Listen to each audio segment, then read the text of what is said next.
आज चाहिँ हामीले लेजर क्रिएट गर्न, मोडिफाई गर्न र डिलिट गर्न सिक्न जाँदैछौँ। यसको लागि चाहिँ हामीले मास्टर्समा गएर लेजर मास्टरमा गएर न्यू लेजर चुज गर्नुपर्छ।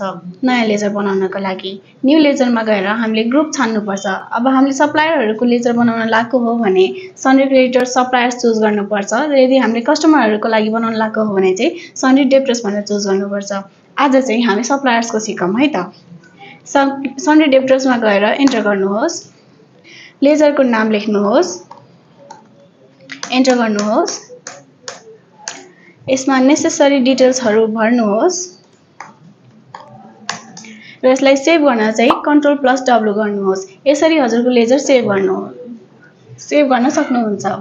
अब यो लेजर डिटेलहरूलाई चाहिँ हेर्नु छ भने चाहिँ एन्टर गरिदिँदा हुन्छ, नभए स्किप गरिदिँदा हुन्छ।